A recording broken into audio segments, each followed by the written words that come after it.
অনেকজন অনেক কথা বলে যে যখন মুসলমানদের শাসন ছিল, এই মুসলমানদের শাসনের সময় নাকি কত ধর্ম, যাদের আমাদের ওই যে এক একজনের ধর্মের কতজন মন্দির গির্জা অনেকজনা অনেক কিছু থাকে, তো অনেক সময় নাকি অনেক জায়গায় ওই মানে ভুল ইতিহাস ভুল তথ্য ধরে আমাদের সামনে তুলে ধরা হয়, যে বলা হয় যে এটা গুজব রটানো হচ্ছে।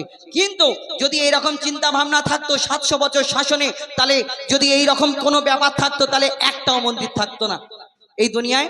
কবি সেই সম্পর্কে আজকে এই ওয়াকাফ বিল কোনো সময় এনআরসির নামে, কোনো সময় পেহলুকে মারছে, কোনো সময় আখলাককে মারছে, কোনো সময় তাবরেজকে মারছে, কোনো সময় গো হত্যার নামে, কোনো সময় বুলডোজার দিয়ে মুসলমানদেরকে দেখে দেখে কারো ঘর ভেঙে দেওয়া হচ্ছে।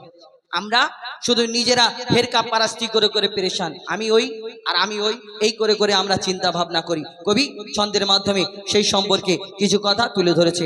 যদি ভুল কিছু বলি ছোট ভাই বন্ধু হিসেবে ক্ষমা করবেন। আমাদের প্রত্যেক মানুষের কর্তব্য, মানুষকে এইসব বিষয়ে প্রত্যেক মানুষের চিন্তা ভাবনা আরো আগে নিয়ে যাওয়া দরকার। কবি ছন্দের মাধ্যমে সেই সম্পর্কে লিখছে, দেখুন।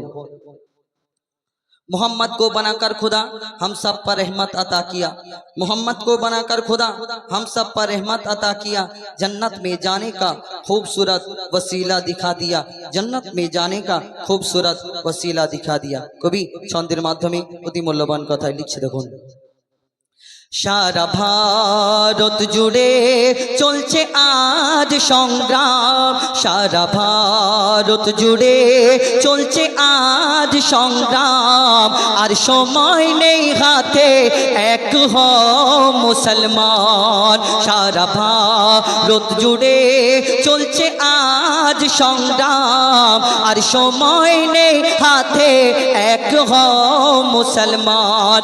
এনআরসি আর কভু ওয়াকাফের নিয়ে নাম, এনআরসি আর কভু ওয়াকাফের নিয়ে নাম, জুলুম করে মোদের উপর কিছু বেদিন বেঈমান। সারা ভারত জুড়ে চলছে আজ সংগ্রাম, আর সময় নেই হাতে এক হও মুসলমান। ওয়াকাফের নামে কেড়ে নিতে চাই জমি, ওয়াকাফের নামে কেড়ে নিতে, ওয়াকাফের নামে নিতে চাই সব মসজিদ কেড়ে, বাবরির মতো কি সব মসজিদ দেবে ছেড়ে। ওয়াকাফের নামে নিতে চাই সব মসজিদ কেড়ে, বাবরির মতো সব মসজিদ কি দেবে ছেড়ে। বন্ধ করছে নামাজ আজান, বন্ধ করছে নামাজ আজান, রাখো কি খবর, একদিন কেড়ে নেবে তো মা বাপের কবর, একদিন কেড়ে নেবে তো মা বাপের কবর। ওয়াকাফের আইন এত কঠিন, ওয়াকাফের আইন এত কঠিন, আর ঘুমিয়ে কেন মুমিন। ৭৩ ফিরকার লড়াই করি সারা জীবন, ৭৩ ফিরকার লড়াই করি সারা জীবন। ওয়াকাফ আইনের বিরুদ্ধে লড়াই করতে হবে এখন। সারা ভারত জুড়ে চলছে আজ সংগ্রাম, আর সময় নেই হাতে এক হও মুসলমান। 700 বছর স্বাধীন ছিল এই মুসলমানদের হাতে, আজকে ভুল তথ্য তুলে ধরা হচ্ছে, চারিদিকে নিউজ চ্যানেল ফেক নিউজ আমরা শুনে থাকি, সেই সম্পর্কে লিখছে, দেখুন। 700 বছর শাসন ছিল মুসলিমদের হাতে, হিন্দু মুসলমান সবাই ছিল একসাথে, এমন সরকার বসেছে আজ সিংহাসনে, ধর্মের নামে মানুষকে লড়াতে জানে।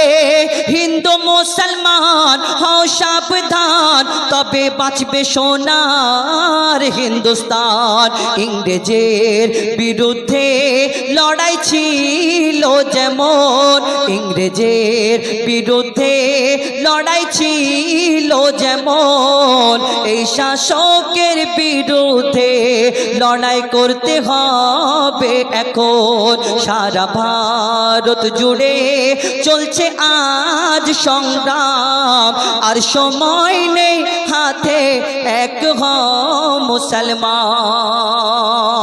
শেষ কথা, কবির মনের ফারিয়াদ কবি ছন্দের মাধ্যমে লিখছে দেখো, নারী ধর্ষণ, শিশু হত্যা আর মানুষ খুন, সারা দেশে হচ্ছে রোজ এমন জুলুম।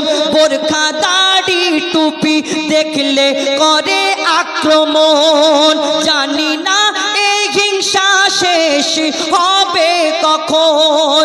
এত কিছুর পরে ধৈর্য ধরে আছি চুপ করে, প্রতিবাদের আওয়াজ যদি না তোলো এখন, প্রতিবাদের আওয়াজ যদি না তোলো এখন, তানবীর কালাম প্রতিবাদ আর করবে কখন। সারা ভারত জুড়ে চলছে আজ সংগ্রাম, আর সময় নেই হাতে, এক হও মুসলমান। আর সময় নেই হাতে, এক হও হিন্দু ও মুসলমান। আর সময় নেই হাতে, এক হও মুসলমান।